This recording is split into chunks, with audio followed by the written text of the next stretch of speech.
please hit that subscribe button. Hey everybody, better suited to win the Stanley Cup this season. If you are new to the channel, Washington Capitals, the Boston Bruins. Locked on and he scored! And we're live.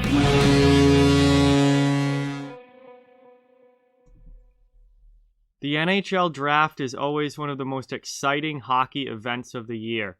Teams select young players from juniors, college, or Europe that they think will help bring their team to Stanley Cup glory in the future.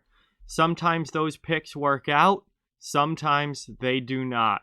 That's what we'll be looking at here in this video as we look back on the 10 biggest draft busts of the 2000s, taking one from each year from 2000 through 2009. Before we begin, I just ask that you please hit that subscribe button if you're new, and give this video a thumbs up if you haven't yet, as both of those things greatly help the channel.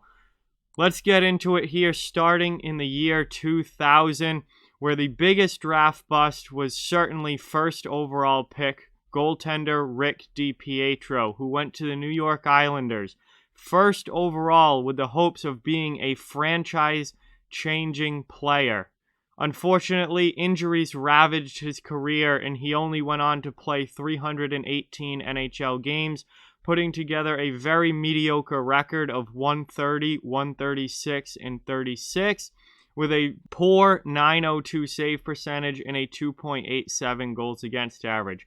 Rick DiPietro never developed into the goalie that he was supposed to with the New York Islanders, and that really set their franchise back for years and years to come.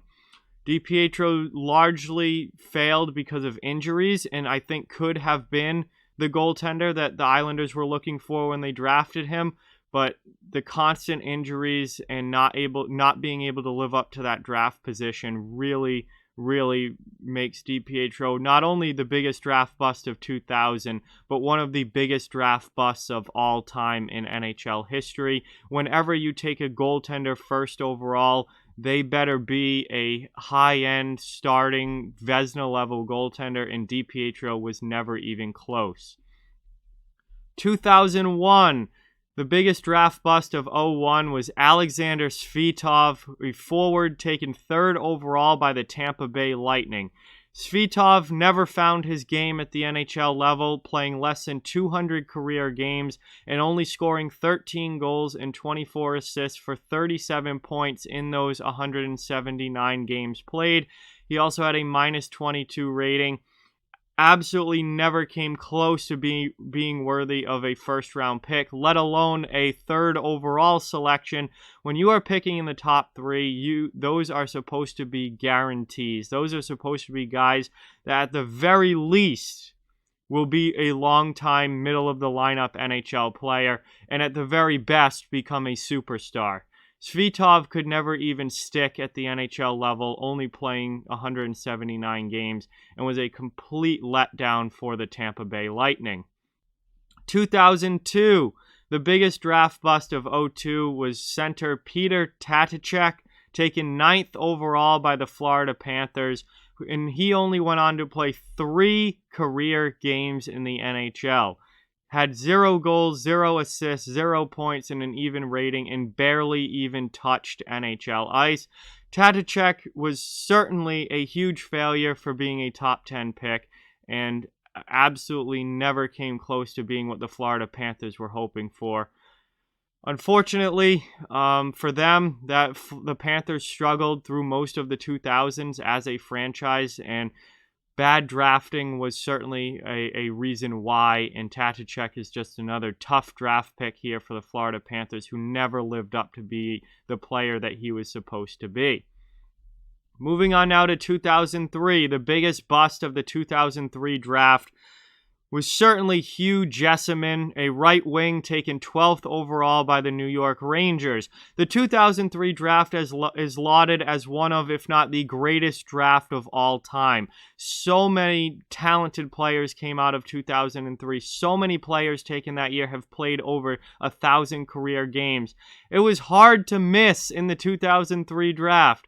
The Rangers found a way to miss with this Hugh Jessiman pick, who, while surrounded by players who played hundreds, if not thousands, of career NHL games, only played 2.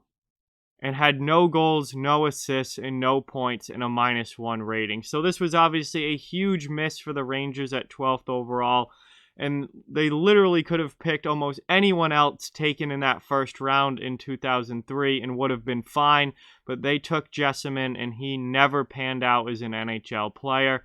Big miss there for the New York Rangers. 2004, the biggest draft bust of 04. There were a couple of options here, but in my opinion was Cam Barker, who was taken 3rd overall by the Chicago Blackhawks. He was a defenseman who went on to play 310 games in the NHL, scoring just 21 goals and 75 assists for 91 points and a -29 rating. And there were other players I could have said who played less games than Barker did, but the problem and what I think makes Barker the biggest bust in my opinion was the fact he was taken 3rd overall. When you are drafting in the top 3, like I said about Alexander Svitov, you are expecting a guarantee. You are expecting someone who is at least going to become a solid middle-of-the-lineup NHL player. And Cam Barker barely lasted 300 career games, was never the defenseman that he was supposed to be, and never came close to living up to being a top 3 draft pick in the NHL and was quickly out of the league. So that, in my opinion, makes Barker as a 3rd overall pick the biggest draft bust this year. The 2005 NHL draft, the one that brought us Sidney Crosby and so many other great players in 05. Gilbert Brule, taken 6th overall by the Columbus Blue Jackets, was the biggest bust in my opinion. And again, there were a couple of options here, but he was the highest drafted player in this year's draft to not even play 300 career games. He only played 299 games with the Columbus Blue Jackets, scoring 43 goals, 52 assists for 95 points and a -39 rating. Now, much like DiPietro, injuries played a major role in why Gilbert Brule did not make it as an NHL player, but nonetheless, he did not make it. He played less than 300 games, had less than 100 points, and drafting was something that really killed the Columbus Blue Jackets through the 2000s and why they were such a struggling team through the 2000s. Brule not working out, another player we'll talk about soon, not working out, another big reason why, but certainly drafting was not a strong suit for the Blue Jackets throughout the 2000s. 2006, the biggest draft bust in 2006, in my opinion, is forward Peter Mueller, who was taken 8th overall by the Phoenix Coyotes. And he also went on to play less than 300 games in the NHL, only playing 297 games, scoring 63 goals, 97 assists for 160 career points and a -35 rating. 160 career points in 297 games doesn't look too bad at face value. Peter Mueller had a great rookie season. He had a phenomenal rookie season for the Phoenix Coyotes when he first came into the league in 2007. That was his only good year in the NHL. It was all downhill from there, with his point totals dropping from in the 50s down into the 30s and then down even lower than that, and he was quickly out of the NHL and very, very quickly faded after his rookie season. So Mueller, huge bust there as a top 10 pick. Never could find his grounding beyond his first year in the NHL and ended up playing less than 300 games and did not last long. 2007, this one hurts me because it's the Boston Bruins, but certainly the biggest draft bust of 2007 is forward Zach Hamill, taken 8th overall in 2007 by the Bruins, and he only went on to play 20 games in the NHL, scoring no goals, 4 assists for 4 points and a +5 rating, but he could never find his game at the NHL level and never stick at the NHL level. And I watched him a lot for the Providence Bruins in the AHL, and he was extremely frustrating to watch down there as well. And just absolutely never came close to living up to being in a top 10 draft pick. And the thing that hurts the most for me as a Bruins fan is the fact that Logan Couture was taken 1 pick later by the Sharks at 9th overall. What a different draft this could have been for the Bruins if they had taken Couture at 8 instead of Zach Hamill. 2008, the Columbus Blue Jackets make the list again. as they took Nikita Filatov, a left winger, 6th overall in the 2008 draft, and he was a huge bust as he went on to only play 53 games in the NHL, scoring 6 goals, 8 assists for 14 points and a +7 rating. And Filatov could never find his game at the NHL level and really fit in with the Blue Jackets in the NHL. And for that reason, he only played 53 career games. He had 14 points in those 53 games. Never was really productive, and quickly his NHL career was over almost before it even began. And Filatov is yet another bad draft pick by the Columbus Blue Jackets. And finally, that brings us to 2009, where the biggest draft bust in 2009 was right wing Scott Glennie, who was taken 8th overall by the Dallas Stars, and he went on to only play 1 career game in the NHL, having no goals, no assists, no points, and an even rating.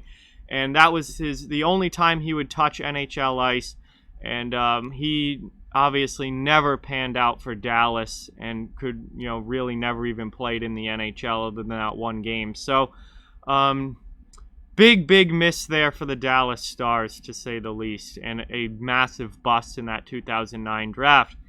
See, 3 players taken 8th overall out of these 10 ended up being on the list for biggest busts. So, 8th overall, not exactly a great spot to get drafted in, and has shown that just coincidentally a good number of these busts were taken 8th overall. But those are the biggest draft busts of the 2000s, one from each year from 2000 through 2009.